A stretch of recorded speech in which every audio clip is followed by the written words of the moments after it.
And we are live. Streaming. Hello, Facebook community, general public, whoever is watching. My name is Peter Rubin, and I'm here with Joshua Hathaway, my dear brother. Hello. There we go. I'm getting some feedback. Hello, Facebook. Sorry, I just gotta share this, and I don't know why it's not letting me just share it to my timeline. Guess I'll just start a watch party for now. There we go. I'm getting some feedback. Hello. And we're back. Good. As I was saying, here with Joshua Hathaway. My name is Peter Rubin. I am the co-creator of the Racial Reconciliation Project with Gaylon, Logan, and Wanda Whitaker. And I'm a coach, and I'm here with one of my fellow coaches, a dear brother, member of my men's group, and very talented individual, Joshua Hathaway. And collaborateur. And collaborateur in all the ways, So we're here because in a men's group meeting the other day, Joshua did a piece of inner work that was very powerful. And I was witnessing and supporting you, Joshua, come out and share some real feelings about these times we're in. A lot of them about white people, directed towards white people. Yeah. And I thought, I wish everyone could be a fly in the wall of our men's group. But A, confidentiality, and B, I don't know if it would translate as well as us having a conversation. Yeah. So that's why we're here today. I'd love to give a bit of a formal introduction to you. So Joshua is the creator of Master Your Bullshit, a very saucy brand of communication based in some long-term training and nonviolent communication that Joshua has really made his own. He works with men, women, couples, and corporate and other organizations to improve the level of communication so these organizations and people can really thrive and express their needs and respond to each other's needs in a more attuned and powerful way. Joshua has a master's degree in transpersonal and somatic psychology. He studied philosophy and psychology. He spent 15 years guiding rites of passage work for youth in the wilderness. He spent 20 years doing Chinese martial arts of various flavors. He has been endeavoring to map out the multidimensional territory of what keeps us from being free. That's on his website, and I just pulled it because I love that line. It speaks to you. And you're also just another man working on yourself, doing your best to keep your heart open and keep on dancing. So Joshua is a father, he's an activist, an original thinker. I could say more, but without further ado, Joshua Hathaway. Oh, thank you, Peter. I'm really touched by that. It's like it's really strange and sweet to hear you reading my bio out loud in that way, and I really love the things you cherry picked out of my website. And I will say that of all the things I've done, my greatest accomplishment is just being a father to a son who, by some beautiful miracle, is graduated from high school and is on his way to your alma mater, Stanford University. All right. I wanted to also add context here to this conversation. We're having this conversation about what's going on in our country right now. We're having this conversation about the pain that is being expressed in our country right now, the lack of safety in our communities right now, the history of violence that our country has utilized in order to create order, and what is emerging and evolving in our nation as an identity right now. That is also, and this is a shout out to Shuja de Peace and the work that we're going to be diving into with men in our upcoming Tuesday night drop-in around redefining masculinity, reimagining masculinity. But as we are reimagining masculinity, we're also in this place of really questioning the way that the masculine arm of our government, i.e. policing, has been operating. Right, we're seeing this. This is an expression of shadow masculinity on a cultural level, right? And in order, and I'm not an expert at any of this, but I will acknowledge, and I'm certainly not an angel. I'm certainly not above any kind of reproach. I am just as much a part of the problem as anybody else is. But it just turns out that I've spent my whole adult life sort of studying the human psyche, understanding what limits us and what sets us free, understanding language at the deepest levels. I did my philosophy degree in undergrad as this multidisciplinary degree where I was studying philosophy, I was studying logic, I was studying linguistics, I was studying politics and social movements around, truth and reconciliation, and around the movements of Gandhi and King, and understanding social movements, because I understood that we were on our way to some radical, dramatic social change in our world. And all of that for me was originally in service of recognizing that our planet was on fire, right? That our planet needed a revolution among human beings in order to be tended to as the stewards that we are here to be, rather than the exploiters that we have become, right?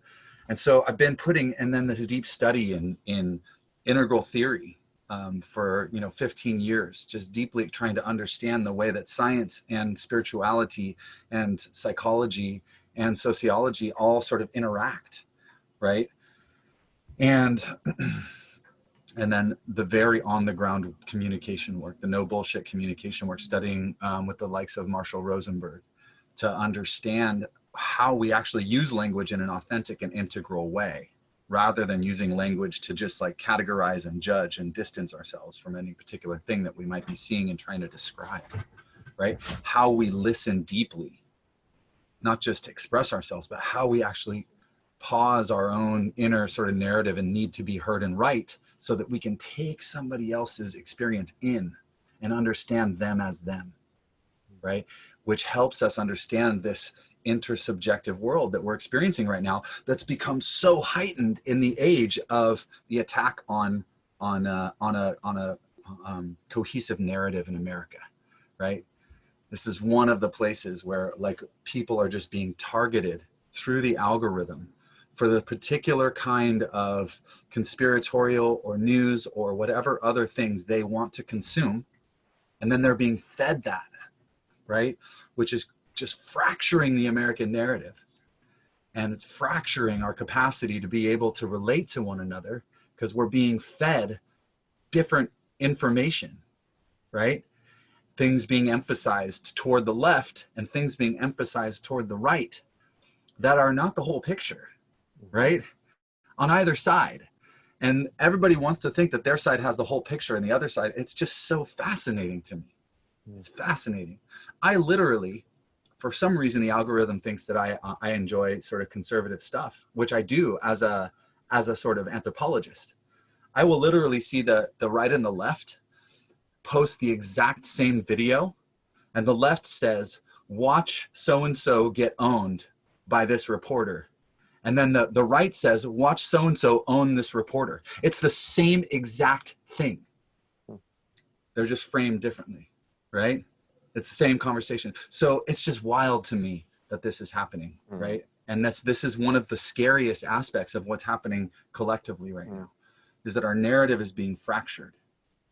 And can I jump in, Joshua? Yeah, You've just please. given us like a Cliff Bar of, I think, our entire conversation and many more. And I want to start piecing it apart, and maybe starting to point to what you just said. I just watched a JP Sears video, the ultra spiritual guy. He's making fun of this dynamic of the left and the right. There's a guy in a blue shirt, a guy in a red shirt, and they're basically voicing what's in their head that people aren't saying, which is some version of, I'm not listening, I'm preparing what I have to say. I hate you, you're wrong, I'm right. Yeah. And it's rampant right now. It's always rampant, but maybe now especially. Yeah. And I'm in a course right now with Reverend Deborah Johnson. Joshua and I are both here in Santa Cruz, and we're both big believers in Rev Deb and what she's doing. Her course is called Intro to Sacred Race Relations. And what I think she does an incredible job at, and she's been doing this for 30 years and she's absolutely brilliant, is she acknowledges the spiritual truth that we're all human on one level. That's level one. Then she talks about the level two, where we have differences.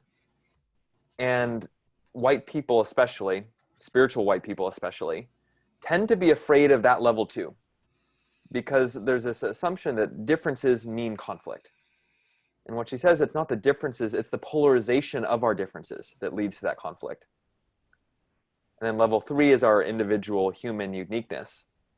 And Joshua, in your recent post, a lot of what you were doing is calling out the spiritual bypassers, which is saying the people who love to hang out and we are one, love to hang out and I'm Peter and you're Joshua, but uncomfortable saying, hey, we're both white men.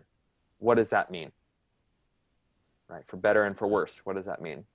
How's that impacted our experience? How's that impacted the formation of our identity and our gifts? But you know, we can talk about it as impacting or as sort of an expression of, right? But our unique lives, the color of our skin being one of those big factors, has shaped how we come at the world, how we perceive the world, how we experience the world.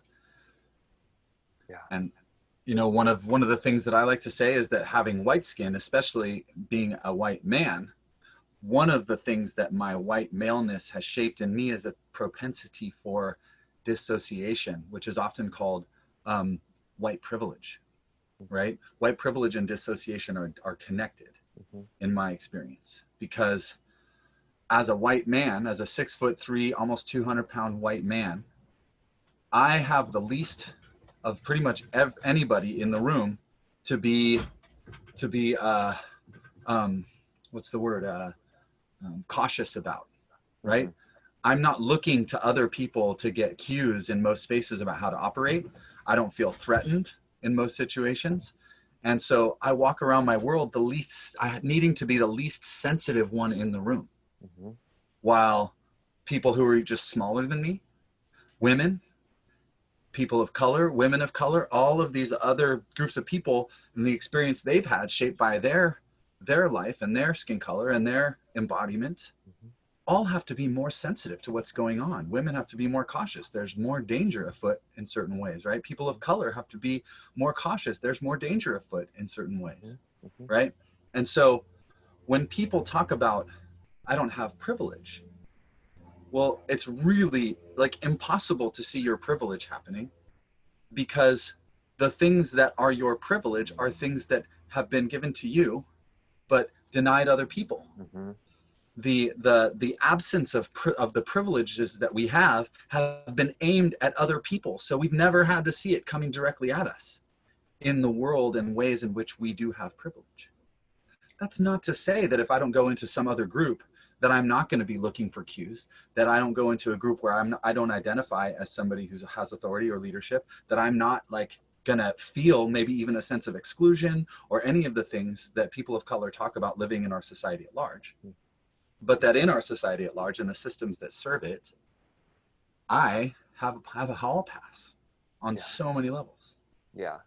There are a few things I want to highlight there. One definition of privilege that I like is not having to think about it, not having to see it. You know, for us as white guys, it's a choice. If we look at sexism, if we look at racism, that is privilege. And the other piece is, even if we're in a room and in that particular room, we feel like we're a minority and we should be more careful, it still isn't the same as racism. Racism is prejudice, could be conscious or unconscious, plus access to institutional power. If we're in a room that's a mixed race room and we feel uncomfortable, it's pretty unlikely that that room is deciding our fate in terms of being the classroom where we're studying or be the job interview where we're wanting to work. For the most part, the institutions, you know, that we interact with every day support us. So it's not that we don't need to think about it, so we don't need to think about it where it matters most, for our livelihood, for our education. And there's so many unquestioned biases. The other thing I just want to say, we could go on sort of privilege education 101. I want to go other places as well, but you know, I hear white people say, "Oh, I'm not privileged because I'm not rich." People who are rich, I'm not rich. Or white women saying, "I'm not privileged, I'm a woman." Right? And the truth is, all of these privileges intersect each other. So if you're white, you have white privilege. You might not have privilege in other dimensions, but it doesn't mean you don't have white privilege. Mm-hmm. So these are just some of the things that Joshua and I are hearing, you know, and not speaking from a better than place, but we've both been unpacking our whiteness for a while. And I know for me, I still step in my own shit daily, right? Daily. And I just want to say, kind of back to that point you made around this whole privilege piece. I have white people who are like, I don't have privilege. I don't see color. Why are you dividing people by talking about their skin color, right? And they go to this like oneness place, the spiritualization of we're all one, like there's only one race. It's true that we're all one on the deepest level. It's true that there's only one race. And if you've been paying any attention to the world around you, you notice that that people are not treated the same, right? And there's the ascender view, which is that everything is all one. Deny the material world, the world of the flesh, all these things, and ascend to the one. And then there's the descending current, which completes that current, which is taking an awareness that we're all one, that I'm radically sovereign as a being, that we are, that there's only one thing, there's only one of us here, and then bringing it down into an awareness of difference, because oneness is just as true as duality, and duality is just as true as oneness. This is the non-dual tradition. This is Tantra. This is the traditions that are beyond the ascending path, right? And so are we here embodied, or are we just trying to get out of here in some way and not really being willing to be present with the discomfort in this body right here, the pain in my body? Can I be present to it, or do I need to numb it? Can I allow this pain to inform me? Is my body speaking intelligently to me about what it needs? Yes, it is. And we have a whole medical system that's built on shutting the body up and just carving it apart to make sure it doesn't hurt anymore, right? This just one layer, one dimension of this thing we're looking at in our collective way of operating, right? That's in the healthcare system. We're in the same conversation in a much more pointed, much more fierce way right now in the political system, in the policing system in particular, the ways that we are trying to create peace. And what I think, there's all this division happening right now, but what I think we can all agree on is that we want communities that are safe for everyone. I think we can all agree that we want communities that are actually peaceful and harmonious, that we want communities that are a safe place for the most vulnerable people, that we want communities that are thriving economically, that are thriving emotionally, that are thriving relationally, and that are thriving spiritually. We all want these communities. We all want for our whole world to be thriving in such communities. If that's not what you want, I would love to hear what it is that you want, right? And what I think we can also agree upon is that we don't have that right now. We don't have those thriving communities. And there's this deep-seated, embedded sense in me, in my body. I came in contact with it just the other day in a very sort of personal way, in which I see the threat of force, the threat of violent action, as the guarantor of peace. That's just baked into me. Like, it's hard to imagine a world whose peace is not guaranteed by the threat of violent force. Like, take a moment, just try if you're listening to this. Because if that's the world we need to be imagining, that's the world that is being invited into being by these movements that are talking about defunding the police, that are talking about rerouting our resources from the threat of violent punitive action to more preventive actions, more education, access to healthcare, access to psychological care, so that there's more trauma-informed responses to the challenges of mental health, of drug abuse in our communities, right? That we're doing less policing. Everybody's like, it's the Black family, right? It's the people on the right are like, it's the family. I don't disagree. It is absolutely a total failure and breakdown of the Black family. and black dads. Where are the black dads? They're in jail for marijuana offenses that are totally legal in my state, right? They're in jail for offenses that I personally have many times been caught doing and been given a hall pass for doing from the police. I was not a conformist as a teenager. I did a lot of shit that could have gotten me in a lot of trouble. So where are the dads? They're in a cycle of incarceration because the threshold for putting a brown man in jail is way lower than the threshold for putting a white man in jail in our country, period. Joshua, can I pause you there? Yeah. I want to model self-care and take a deep breath together.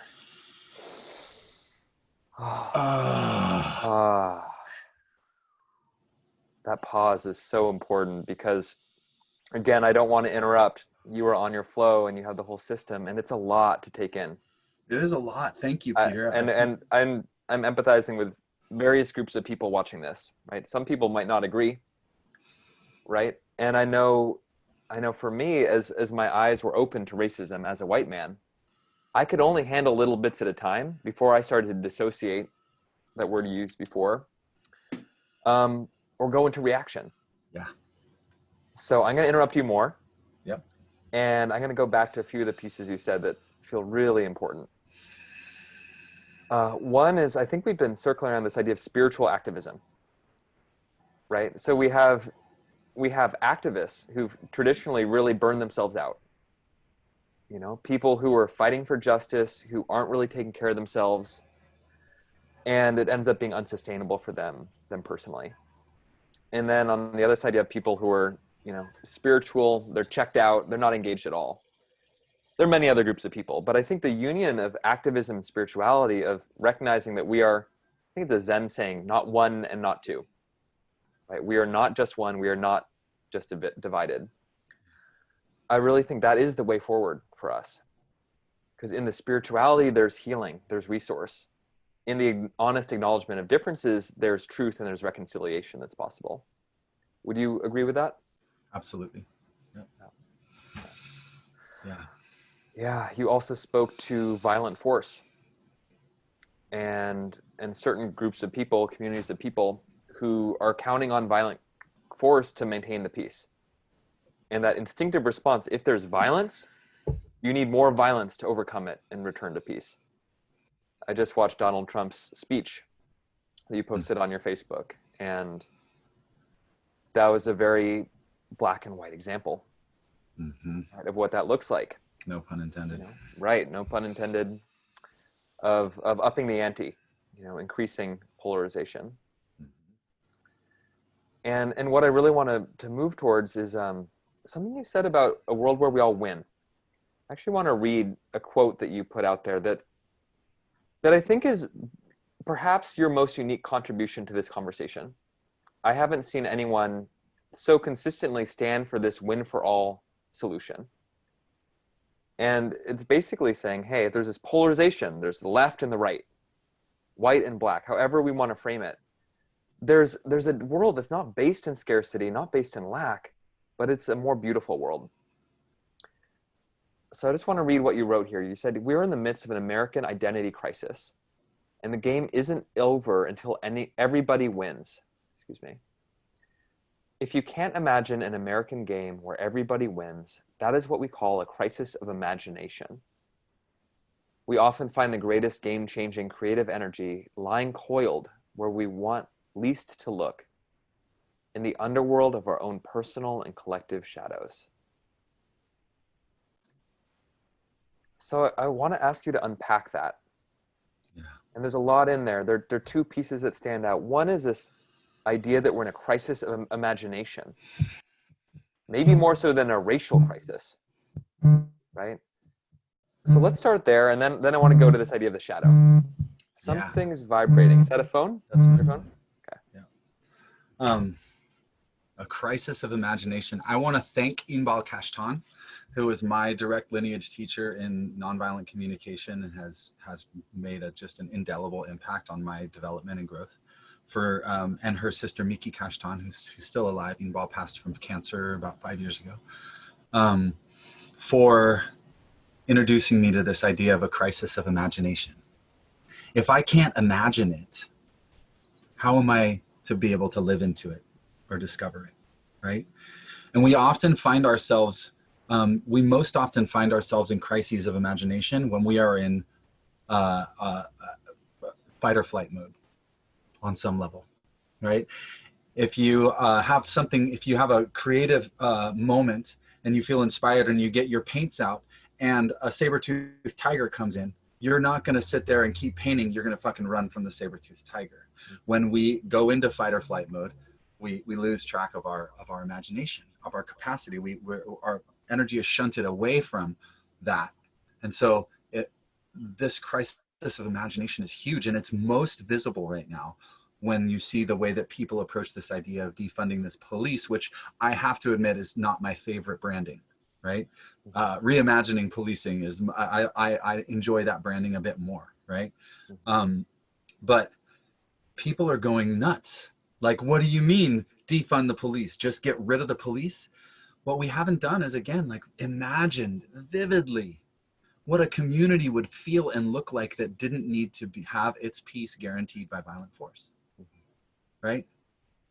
And I mean, this bias goes very deep in us, right back to the original sin in the fall, right? Original sin. We were made beastly and wrong and can only be corrected by some sort of spiritual force, right? We weren't made innocent and good. That's not our nature. Human nature is evil and wrong, and it has to be civilized. That's the colonizer consciousness, right? When in fact, my experience is that we are created beautiful, intelligent, wise, compassionate, generous, and that is actually corrupted through our civilization in the world. And I think my son is my favorite example of this in my own life. I raised him with, as much as possible, a radical commitment to not shaming him, to not physically harming him, to not utilizing the tools of shame and fear and physical force to carve out an identity for him, to control his behavior. Instead, I modeled the behavior that I wanted to see in him. I held him accountable for things, of course. And I created a son who was a little fucking asshole at 8 years old. But I would have rather him been an asshole at 8 than 18 years old. And now my son, who's 18 years old, is more mature than 95% of the men that I've ever met. While all of my friends who were trying to have their children behave a certain way at 8 are dealing with totally rebellious, angry teenagers who are trying to figure out who the fuck they are after being told who they are for years and years, right? And so we have this innate capacity for peace that I don't think we allow ourselves to imagine a world embodying. That's the crisis of imagination. Yeah, that's so interesting. I just want to say around that developmental journey, you have a really uncanny ability to understand developmental readiness. Maybe it's your psychology training. But there's a way you see adults in that developmental journey as well, and you have a real compassion for what people are ready for and not. And I think it's a fine line. I think that could be condescending, but the way you hold it is literally just a readiness, and sort of almost an organismic readiness. And you've been speaking to our collective readiness. What are we ready for? And sometimes it's hard to see the truth of that. You see your son being a brat at age 8, and you go, I know I got to let him go through this phase. He'll be a better 18-year-old, but it takes something to let him be where he is. Give him the freedom to learn, to explore, to make mistakes, to be wrong, right? And to look at in myself the inheritance of all of the reflexes I have to use force, to shame him, to make him wrong, and to then do my work so that I don't bleed that all over my son. So that I don't make the same mistakes of my fathers, right? I have a great father, by the way, who changed a lot of the way that he parented from his generation. And I think we are seeing a generational sort of shift happening here. But it took a lot of my own inner work to really honor my son in the ways that I wasn't honored right? That's kind of the kicker as a parent, is we want most to shame our children for the things that we would have been punished for the worst for in our upbringing, right? But I think this developmental piece is actually really bringing us back on track here, right? Because what we know from a lot of developmental psychology and what I've studied deeply in integral theory and developmental psychology is that we're not done maturing by the time we're sort of 18 years old and we can vote, right? Just because we can make somebody, we can get pregnant or make somebody pregnant and we can be a contributing member of society doesn't mean that we're done with our maturation process, our growth, right? There are all kinds of levels. And without getting too detailed into that, right?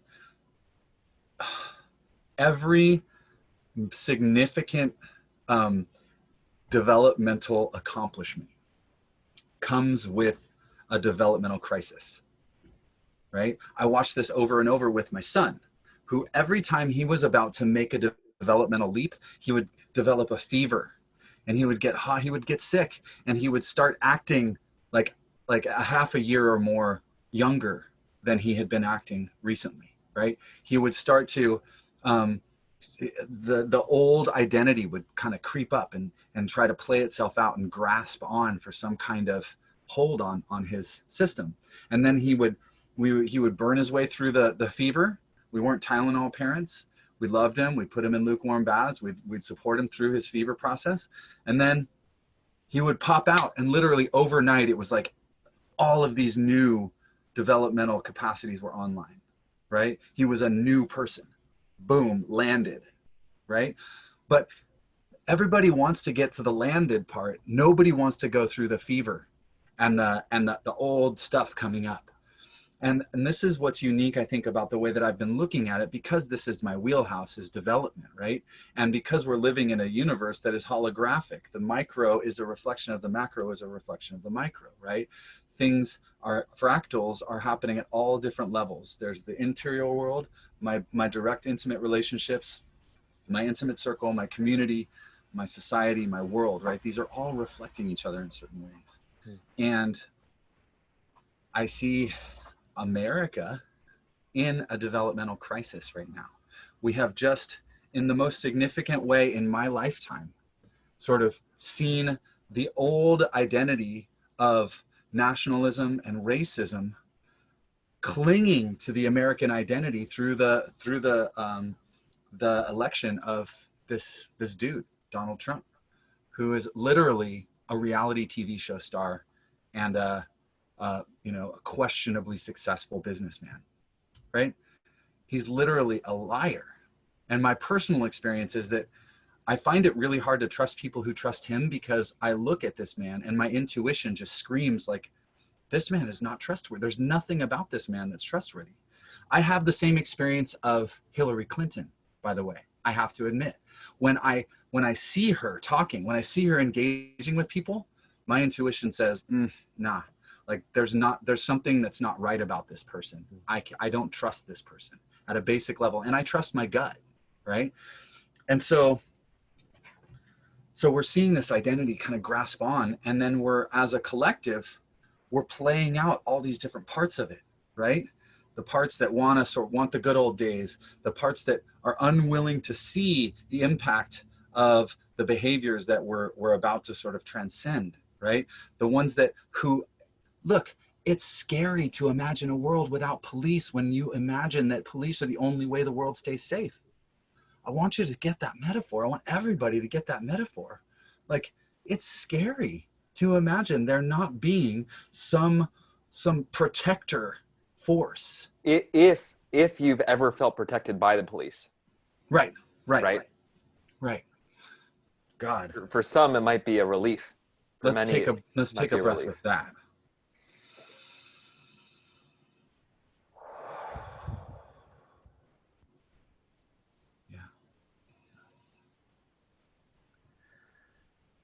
So Joshua, I'm cutting you off midstream here, and there were a million other threads. I wish this were a Joe Rogan interview, and we had me online. I wish we had 3 hours slated, because there's more, and some pieces I wish we could touch on, but we're moving to close. So what I suggest is that we each share what we're up to in the world. for Can people I who, say one Mhm. piece first? There's please. a piece that I want to just wrap this up with, Mm-hmm. which is that everybody wants to seem to make the problem simple. It's not a fucking simple problem, right? Over on the right, they're like, Black people just need to take responsibility for their communities and their families, right? This is a Black people problem. It's not a systemic problem, right? Why are they blaming the police for their situation, right? So this over here is the self-accountability contingent, right?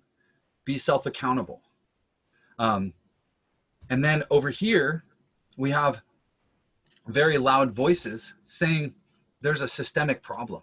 I'm not safe in my community. We need to change the system. And what I notice is that self-accountability and systemic change are both essential. Mm-hmm. We need both of them. We need self-accountability, right? In fact, that's exactly what is being asked for here. They're like, we want to be self-accountable within our communities. I don't know a single person who's advocating fiercely and vocally for massive systemic change who's not doing a lot of self-accountability work. Yeah. Who won't admit that the Black community has self-accountability work to do. Mm-hmm. But the fact is that if we're running a race, brother, and I get we're running a 100-meter race, I get a 15-meter head start and I beat you again and again and again, but I don't admit that I have a fucking a head start, and everybody just keeps telling you work harder and someday you'll succeed. It is not it's not a deflection of your self-responsibility to say, does anybody notice that he has a 15-meter head start, right? Can we make the race even, right? So running a fair race creating a fair race societally is just as important as taking self-accountability for ourselves. And what is missing from a lot of that is the reconciliation piece. And all of my work, all the work that I've done here in my life, literally all of it has been culminating this year in this recognition that healing is reconciliation, Mm-hmm. is healing, is reconciliation, is healing, is reconciliation. That at every level of ourselves, we are reconciling with ourselves.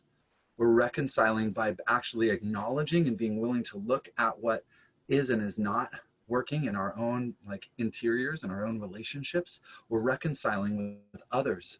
We're reconciling hopefully as a society. And what our society has not done is had a true truth and reconciliation moment with the Black community, right? We abolished slavery after a huge war and basically said to them, you're lucky that you're not a slave anymore, go make a life, right?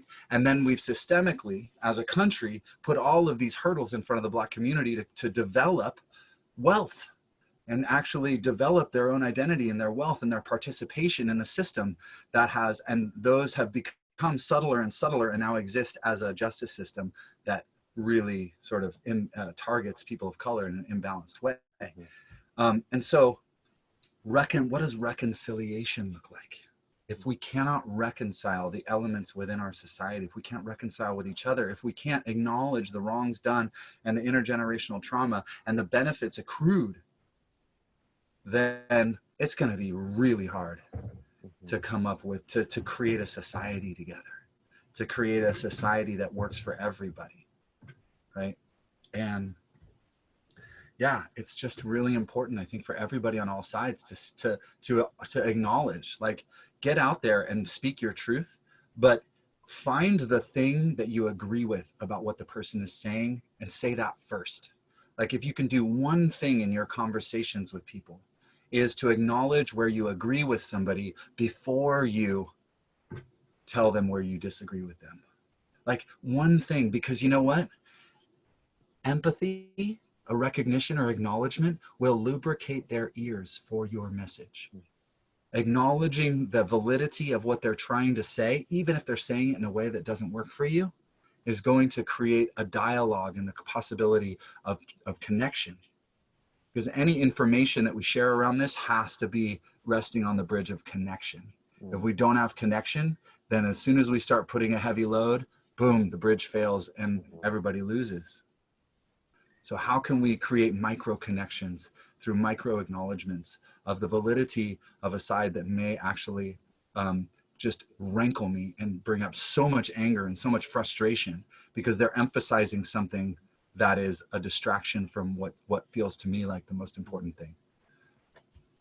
Thank you for that. I think that did wrap it up nicely and open more threads that we could explore.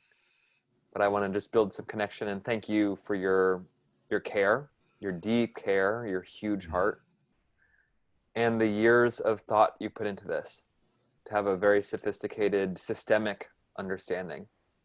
And I think listening to this, what someone might get is the ways everything is mirroring everything else. That the way we are internally, our own healing mirrors the reconciliation that needs to happen out there. And what I thought is, I'm thinking about a couple, and just to make it gendered, right? The guy did something wrong, he won't apologize. And then he wonders why the problem just doesn't go away. But he's never apologized. Mm-hmm. Why aren't you happy? Why is our sex life not the way I want it? Yeah. And there's a way we can't just move on. If there's wrong that's been done, if you've done wrong, if you've experienced wrong, it's a bypass to not have that reconciliation. As a country, we are like that couple who's resentful and the wound is festered for way too long. Yep. And there's no getting out there of are there are models. There are other countries, other movements where there's been a national reconciliation. There have been reparations. That's a whole nother conversation. Yeah, and they're not doing it perfect either, right? But there's a lot missing from the American process and the American developmental sort of crisis we're in right now. And what could it look like? Let's keep our eyes on the prize, y'all. What could it look like when we as a society, as a relatively young republic, mature into a more authentic and integrated version of the right to liberty, justice, and the pursuit of happiness for all? We're going to dive deeper next Tuesday with Shuja de Peace, who's going to be leading us a beautiful, I like to call him my brother, and as a formerly incarcerated yogi, just bringing so much street cred, so much street wisdom, and so much deeply sought esoteric and embodied wisdom to the table as we talk about redefining masculinity, the reflections of our own inner masculine, and this process that we're in as a nation around redefining what protectorship looks like, right?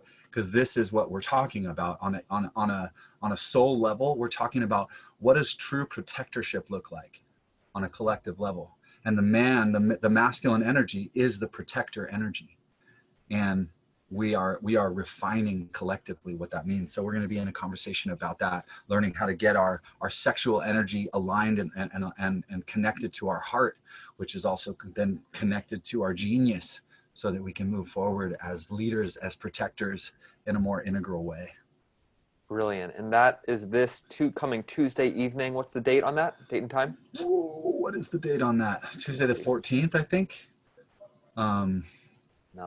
Let's look at our calendars. I want to give guys the right info here, and we'll put a link to the event in the comments. We will. So you can join it. It's a free event or low cost? Low cost, sliding scale. Great. And if you can't meet the lowest of the scale, then please just let us know. We want you there. Great. And that is this Tuesday the 16th from 5 to 8 p.m. Pacific. Beautiful.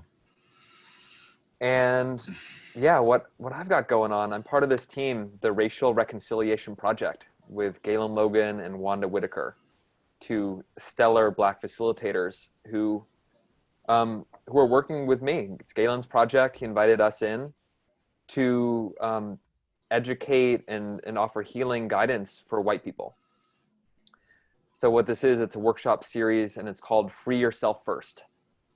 And the idea is that as a white person, if I'm out there taking action, trying to be a good white guy, but coming from a savior complex, it's actually causing more harm than good. So just like on an airplane, we got to put on our own oxygen masks, settle our own nervous systems, and unlearn some of these wrong ideas that we have about how race works. And from there, we can take collaborative, effective action. We can really be open to listening and do a lot of what Joshua's been talking about, creating that more beautiful world where everyone wins. So enrollment has not quite opened yet. This is the first interview of a series that I'll be hosting with guest experts. Joshua, you're our first guest expert. Aw. And I hope you'll join us. I'd love to have you in the workshop doing some visioning with us. So folks watching can join the workshop and get more of you, so we can talk about that. And the dates on that are July 7th, 9th, and 11th. So good numbers, fortuitous, and I'll share more info about that as well. Brilliant. I love what you guys are doing, and I'm so excited. So excited to collab in any way I can. And I love that I met Gaylon in a series of talks that you were producing.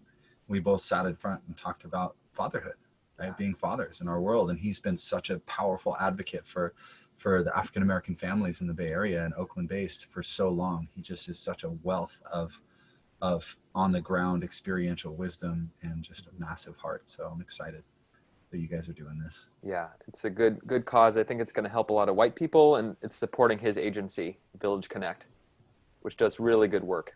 So to close, Joshua, I'm wondering if you could offer a blessing. I don't know if you'd use that language, a blessing or a prayer, but in some way, I'd like to give you the stage to invoke this more beautiful world. And give us all some inspiration to go out and do what we can. Yeah. You open to that? I am open to that. And what I want to invite people into is just a deep breath in through the nose.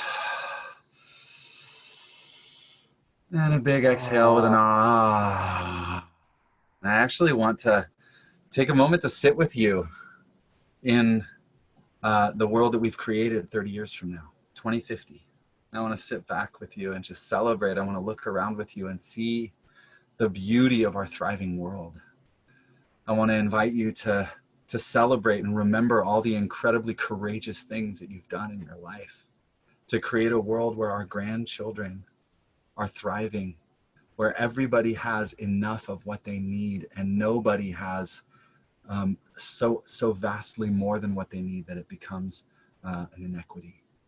In a world in which we are stewards of our own humble plots of land that we get to care for with our families, and we are stewards of the greater ecosystem of the world. I want to just invite you to celebrate with me all of the courageous conversations you've had through the years, all the ways that you have really trusted in your bones and in your heart that we as human beings could collaborate to create a world this beautiful, this abundant, this rich and verdant and loving, where human beings' innate goodness, innate intelligence, innate genius is celebrated in its many forms.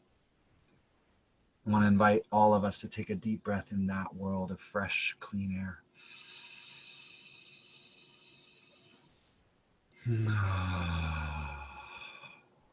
And I want us to remember deep inside that we came here at this time for this very thing, that we have been called in by this beautiful Merkaba of the Mother Earth, this beautiful home that we truly and deeply belong in, to help embody within our own selves an inner world of equity, an inner world of deep sensitivity and powerfully principled action.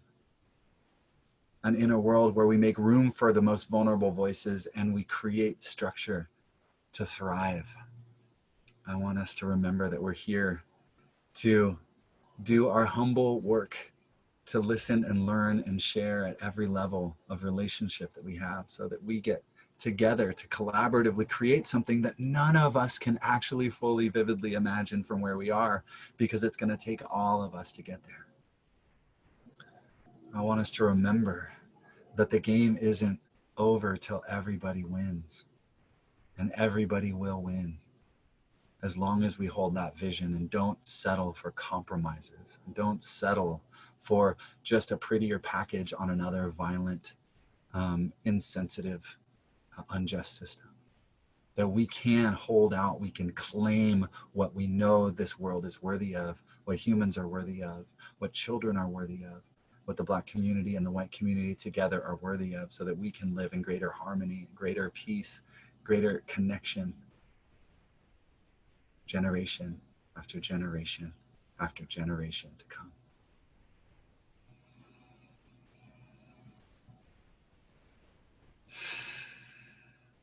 Thank you. Thank you for that blessing and that vision. I have a smile on my face. Thanks for holding the space for that. Wasn't expected, but really grateful to have the opportunity to share just a little slice.